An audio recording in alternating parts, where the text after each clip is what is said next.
I say prescient incendi. The United States has granted the Philippines their independence. Maging wagas, maging dalisay. Swears in Vice President Sergio Osmeña as If a president. prosperous and free democracy can be built in the Philippines, The Republic of the Philippines.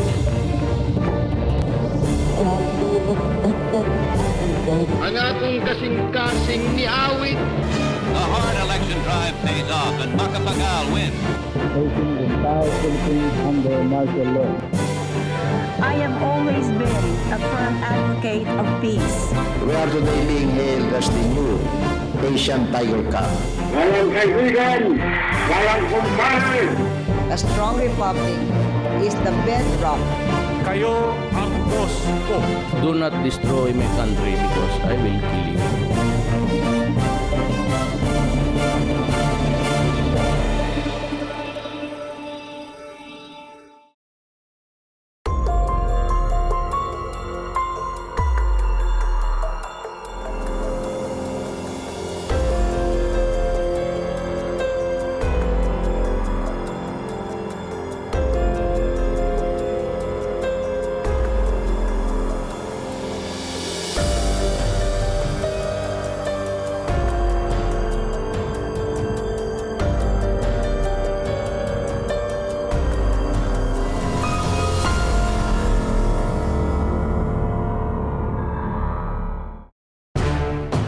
Noynoy Aquino was not a front runner for 2010, but by some accident of history, or because of the death of his mother, that thrust him, put him front and center of the 2010 elections. The front runner in 2010 was really Manny Villar. And yet, when Cory Aquino, the mother, died in 2009, there was a groundswell of emotional support for the Aquino family. And there was that moment in Philippine television during the eulogy for President Cory Aquino where the sister, Chris Aquino, spoke on national TV, carried live by no less than ABS-CBN, you know, the #1 network in the Philippines with undeniable influence among Filipinos. There was that moment in Philippine TV where Chris Aquino dropped the idea of her brother carrying on the political legacy of their family. Kagaya po ng pangako na iniwan ng dad at mom sa ating bayan, Noy, ikaw at ako ang nasa posisyon para ipagpatuloy ang lahat ng kanilang nasimulan. Nung siya ay nagpasyang tumakbong presidente, napakahirap na desisyon kasi wala talaga sa plano niya. At alam niya na napakabigat na pasanin.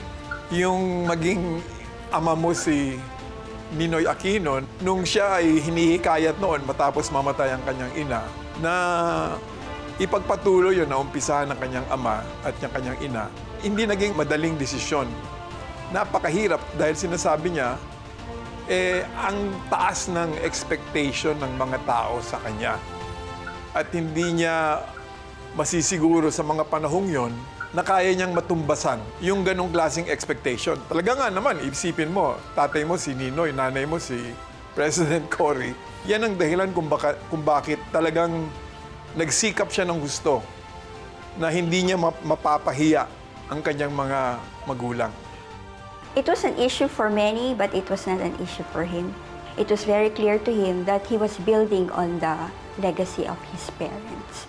He took the opportunity to run for president because he wanted to continue the fight for democracy and progress of his own parents. That's how he looked at being an Aquino. Kumbaga laging nakaatang yan sa kanya na hindi ko sisirain ang pangalan ng magulang ko. Kaya nga ang plataforma niya, diba, transparency, accountability, good governance. So naging totoo siya dun sa path that was laid out for him. But again, to be fair to him, yung pagtahak nun was entirely up to him. I think what he brought into his presidency is the family integrity of the Aquinos. That's why he campaigned on a platform of Daang Matuwid. Meaning to say, the integrity of the Aquino family, that's what he was going to bring into his own presidency. I never felt that it was a liability for him or he was offended when always described as the shadow or as being just in the shadows of his parents. I think he's very proud of his mother and father because of what they've done for the country, and he just wanted to really build on what they have done for the country. I think his own words was, Walang lamangan, walang padrino at walang pagnanakaw. Walang wangwang, walang counterflow, walang tong. Panahon na upang tayo ay muling magkawanggawa.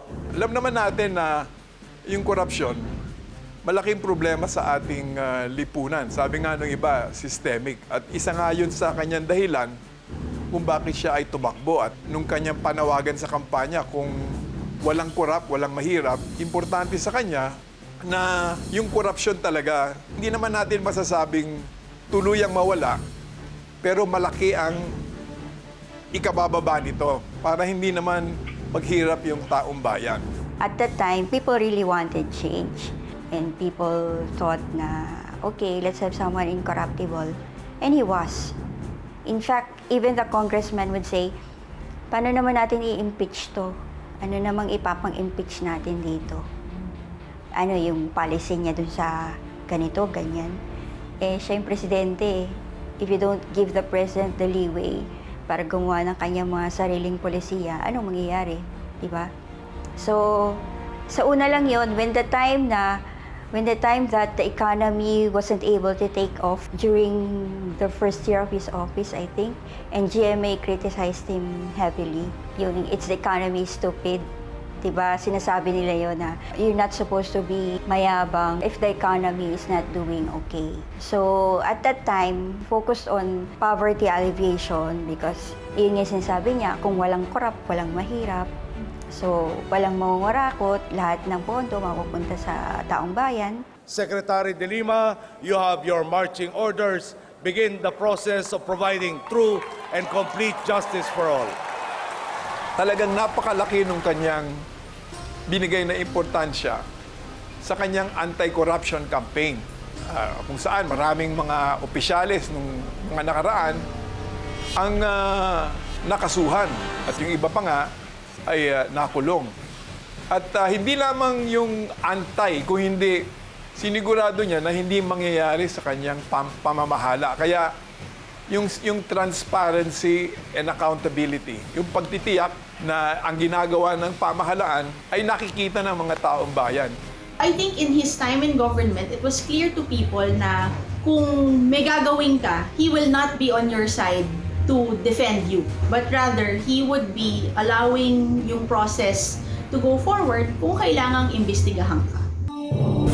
Ninoy Aquino wasn't exactly, like I said, an exemplary or a model hardworking politician. It's safe to say that that's what we also saw in his presidency. Sabi-sabi lang yun ng mga oposisyon. Pero kung ang pagbabatayan natin, yung trabaho mismo nung 6 na taon na yon, magugulat kayo sa oras na ibinibigay niya sa kanyang trabaho. Maybe some people would advise him to say what people wanted to hear, but he was never like that. One example I could cite was the Mama Sapano case.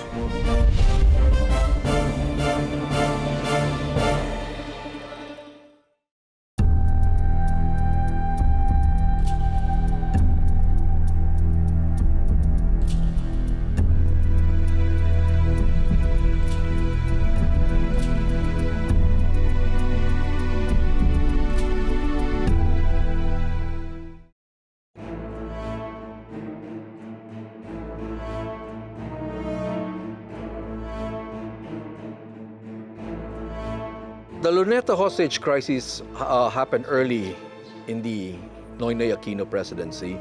And yes, it revealed a lot about the kind of presidential style President Noynoy had, which was, again, very, not just hands-off. But the other thing is, he had a cabinet, and yet it was curious that he trusted not his alter ego in the cabinet, who is Interior Secretary Jesse Robredo, but the person under Jesse Robredo, who was Undersecretary Ronnie Puno. It revealed early on the personality of this president. He put a lot of trust in people who were his friends rather than in people who occupy the position in office. I think at the time, he was still trying to see how people would fit in certain roles and how certain roles would function in reference to him. Obviously, it could have been done better. I think he himself would acknowledge that because at the end of the day, we lost people and people got hurt. I think anybody who sits in the chair, who bears the burden of command, will always say that we could have done better. Medyo bago-bago pa noon si Secretary Robredo at medyo isa sa mga huling nahirang na miyembro ng kabinete. Kaya sa aking pagtingin, kaya muna niya noon nilagay yung kanyang undersecretary. Para sa ganun habang bago pa siya, meron siyang maaaring mapagkatiwalaan na magtitiyak na yung gawain sa DILG ay mapapangalagaan ng gusto. Ngayon, kung nagkamali man siya doon o nagkaroon ng pagkukulang, minsan hindi natin maiiwasan ang mga pangyayaring ganon. I think the only story behind that was that the late DILG Secretary Jesse Robredo was in charge of the local government affairs, and then Undersecretary Puno was tasked to oversee police matters. That's actually just the story. But of course, I read also my previous story that he took full responsibility of what happened. He never really blamed Jesse Robredo or Rico Puno. It was very clear that at the end of the day, even if he was just starting as president, he took full responsibility of what happened. We might want to look back into his political career prior to becoming president. So Pinoy, he served 3 terms as Congressman of Tarlac. So that's a total of 9 years plus 1 term as a Senator of the Republic of the Philippines from 2007 to 2010. So if you look at his political career, you could say that it wasn't an exceptional career in Congress. And yet he won. He won in every election he ran in, largely because of the Aquino name. So what kind of presidency followed after? Well, Ninoy Aquino wasn't exactly, like I said, an exemplary, a model, hardworking politician. It's safe to say that that's what we also saw in his presidency. This is not to say that he did not bring anything to the presidency, to the Philippine presidency when he became president in 2010. His style of leadership was simply not a very hands-on kind of leadership. I think many have written about this and many have discussed about it, that he was not really laid back. According to former Finance Secretary Cesar Purisima, he was more of a manager. He would go to work in the morning and then go home in the afternoon, just like any manager would do. Of course, since he's president, he would be on call 24/7 and would be doing things 24/7. That's how he described his professionalism. He would be there whether he was feeling bad or when he was feeling good or whatever is happening. He would be there, show up for work, and never really micromanage. They let his cabinet members work on their tasks.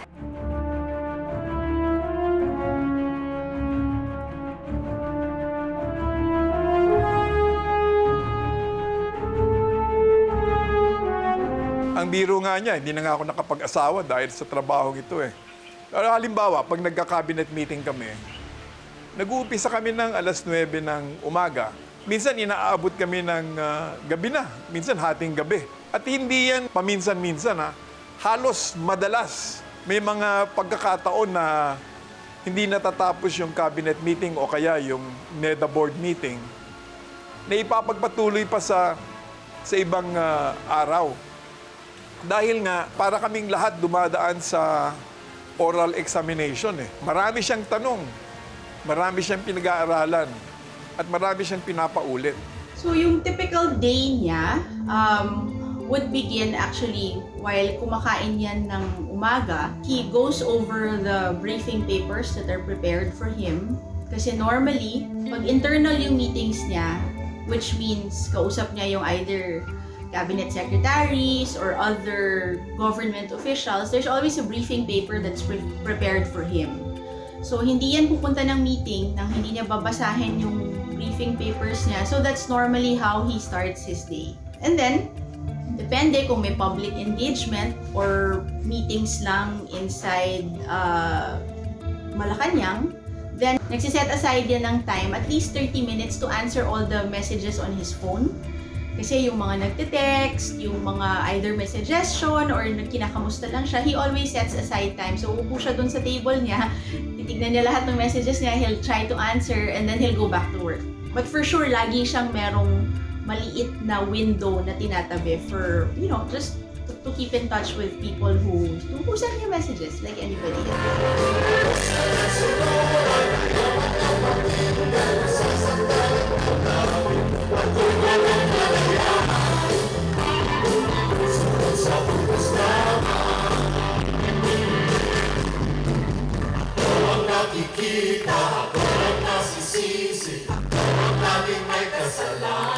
Maraming salamat po! Hindi alam ng maraming tao na si Presidente ay, sa Ingles tawagin nating audiophile. Mahilig siya sa musika. Sa kanyang bahay, nung hindi pa siya Pangulo, at maski na doon sa kanyang tinitirhan sa palasyo, meron siyang music room. At doon makikita mo halos yung kwarto punong-puno ng mga CD at saka mga equipment para sa musika, mga speaker, kung ano-ano. At talagang hindi lang siya basta nakikinig. Gusto niya talaga yung high fidelity yung kanyang pinakikinggan. Kaya may sukat pa yung mga kung saan nakalagay yung mga speaker, kung saan nakalagay yung player, at hindi pwedeng galawin yon. Talagang sukat yun sa huling detalye. At kapag tinatanong ko sa kanya, Sir, bakit ang laki ng binibigay niyong halaga dyan sa oras dyan sa pagsasaayos ng iyong music group? Sabi niya, mabigat ang trabaho at kapag ako'y umuwi ng gabi, ako lang naman ang mag-isa rito, yan lamang ang paraan upang ako'y makapagpahinga ng husto at nakakapag-relax at makakatulog ng mahimbing. Kaya sa kanya, napaka-importante ng kanyang music room. At kung meron siyang isang kantang nakursunadahan, minsan hinahanap pa niya lahat ng version ng kanta. At meron siyang collection lahat nun. In terms of his relationship with the media, he was very open. He was very transparent. Of course, I don't think everybody liked him because he also had a lot of criticisms. He received a lot of bashing also. But I think he knows that it was part of the territory. Never really tried to please everyone, especially when controversies arose during his time. Maybe some people would advise him to say what people wanted to hear, but he was never like that. One example I could cite was the Mama Sapano case.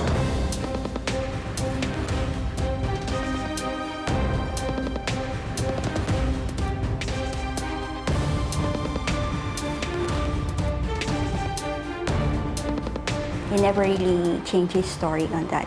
Even if he drew a lot of flack. And many people were hating him almost every day. On a daily basis, I think wala talagang humpay yung bati ko sa kanya. But nung bandang huli, he said, I would just keep quiet because I would never change my story just to maybe exonerate himself or whoever. I think the main criticism was just he didn't want to pin down all the blame on Purisima at that time. But in fairness to him, there was really no change in whatever he said from the beginning to the end. Mama Sapano, the SAF-44 massacre in Mindanao, once again demonstrated how President Noynoy put so much trust in personal friendship. We have to recall that during that time, during that operation, his friend, his Tarlac buddy, General Purisima, whom he appointed Chief of PNP of the Philippine National Police, was on floating status. He was on leave because of an earlier controversy. And yet, even though General Purisima was supposed to be on leave, he was put in charge of a very delicate and high-risk operation like the SAF-44 operation in Mama Sapano, whose objective was to capture one of the high-value targets from the Abu Sayyaf. So it was General Purisima who was put in charge of that, a general who was supposed to be on leave, because it was General Purisima's way of, had he succeeded, to get back into position. So in a sense, parang pinagbigyan niya yung kaibigan niya. Pinabura niya yung kaibigan niya, pinagbigyan niya, pagkakataon mo to para makabalik sa pwesto. That's one way of looking at it, and I think that's what happened. Somebody else was in charge of the Department of Interior and Local Government and the PNP, and that was his supposed close ally, Secretary Maroas, and yet they were out of the loop when it came to that operation in Maguindanao. No, hindi siya ang humawak. And again, this is based on the record, based on the many Senate investigations that had happened. It was clear that si President Aquino at the time gave instructions to tell everybody who needed to know about what was happening. It was also quite clear that his instructions were not followed. So it was not that he wanted to keep Secretary Rojas, Secretary Gazmin, the Chief of Staff of the AFP at the time, but clearly there was an effort to hide it from other people, contrary to his instructions. We all know that he put the entire weight of his presidency behind that impeachment because he perceived that, to his mind, the appointment of Chief Justice Corona was questionable. Sa presidente mismo, walang dumikit na issue sa kanya hinggil sa korupsyon dahil sa uri ng kanyang pamumuhay, sa uri ng kanyang panunungkulan, talagang siya ay sensitibo dito sa issue ito.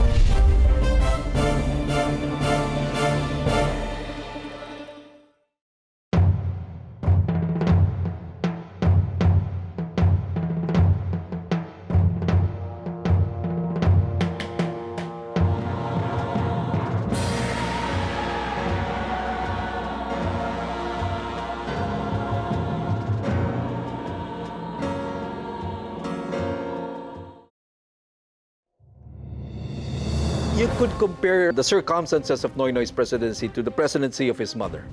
Cory Aquino ran against a dictator. So she also did not bring experience to the office. But it was that lack of experience that was actually her biggest or strongest advantage against Marcos. An experienced and astute, bright, intelligent politician. Cory Aquino, the housewife, brought integrity to Malacanang. It was her political virginity, so to speak, that marked the Cory Aquino presidency. And it's the same thing that perhaps Noynoy brought to his own presidency in 2010. That's why his platform is mainly revolved around the theme of Daang Matuwid.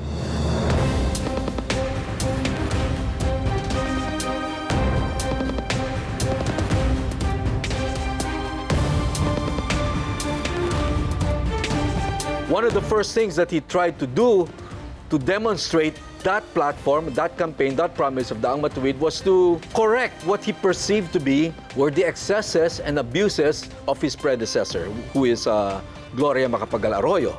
I think we are all familiar with the impeachment trial of Chief Justice Renato Corona. We all know that he put the entire weight of his presidency behind that impeachment because he perceived that, to his mind, the appointment of Chief Justice Corona was questionable. To say the least, it was sort of a last-minute appointment by Gloria Arroyo. So he sought to correct that and to reverse that. And he put the entire weight of his presidency behind impeachment, and he succeeded in ousting, unseating Chief Justice Corona.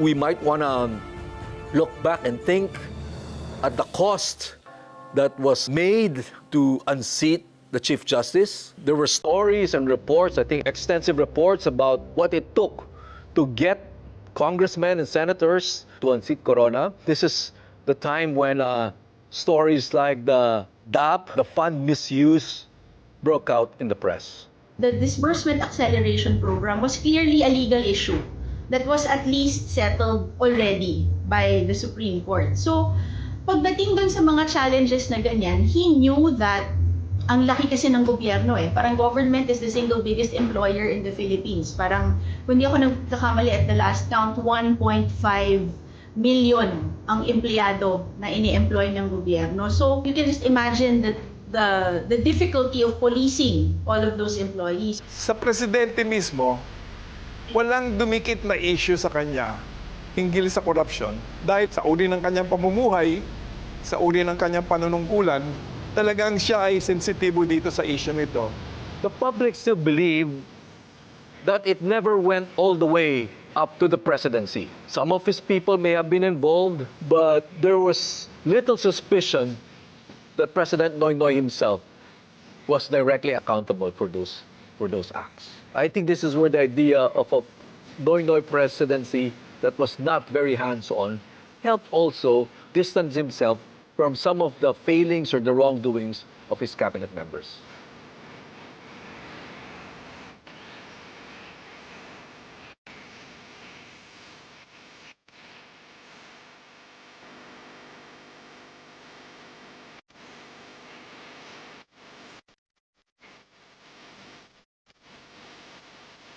At talagang nung kapanahunan niya, masasabi natin yung mga big fishes, yung malalaking isda, talaga namang nilabanan niya. Yung Chief Justice ng Supreme Court, mismong si Presidente, dating Pangulong Gloria Macapagal-Arroyo, mga general, mga ilang politiko, pinabayaan niya yung Ombudsman at yung Department of Justice na imbestigahan lahat ito at sampahan ng kaso kung kinakailangan. At sa kanya, hindi siya namimili kung kasama niya o hindi. Basta ang importante, kung may ebidensya, talagang kasuhan para malaman natin kung may katotohanan o wala. At palagay ko naman sa pagkalahatan, nakilala yung kanyang panunungkulan at yung kanyang administrasyon sa kanyang commitment sa pagsiguro na hindi lumaganap ang problema ng korupsyon at pagkos ito ay mabawasan ng gusto.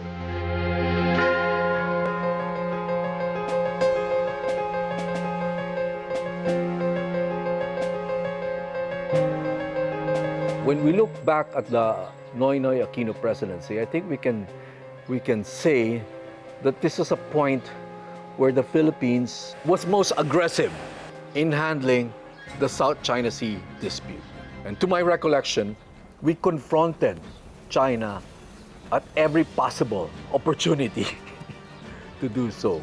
It was clear that we weren't going to get any more cooperation when it came to the diplomatic protests, the high-level engagements. Hindi tumitigil yung incursions. At a certain point, he had to make that decision. Kasi ang laging posisyon ng kabila nung panahon na yon, let's talk about this kayo at kami lang. Ang posisyon naman natin noon ay pag-usapan natin ng maraming bansa. Kasi hindi lang Pilipinas ang may stake dito. That was one of the basic disagreements on how to approach the discussions in terms of disputed issues, disputed areas in the West Philippine Sea. It came to a point that these engagements were not working. The diplomatic protests were not working. The high-level conversations were not working. So, we said, pagdating dito, sino ba ang makakapag-settle? O ano yung karapatan nyo? Ano yung karapatan namin? Tama ba ang pag-isip nyo dito sa pagdating sa karapatan nyo sa area to? And that's what he did. So at least ngayon, we have a decision. It's finally settled. We know na walang tinatayuan sa batas ang 9-line. To be fair to President Noynoy, he ran under a campaign of Daang Matuwid. To the best of his ability, I think he remained committed to that, at least to his own interpretation of what was Matuwid. There are no doubts as to his sincerity and his efforts. But if there's one thing that he was short of, was in trying to deliver the services. But you could look at it this way, he never promised that. I'd still go back to the kind of person Noynoy Aquino was. He wasn't so much of a hands-on manager. He wasn't so much of a doer when he was in Congress. It was almost inevitable or understandable or expected that this presidency, his presidency, would fall short in terms of delivering public services because it did not exhibit early on, even during the campaign, the foresight or the strategic vision to say that our problem is our crumbling infrastructure and we need to fix it. I don't think there was any of that sort promised or made during the campaign. There were many projects that were, you could say, left unattended to because precisely the priority and the mindset of the Noynoy Aquino presidency was he did not want any corruption. He did not want any wrongdoings. So, to play it safe, okay, wag na lang magkaroon ng proyekto. That's putting it bluntly. Kesa magkaroon ng corruption.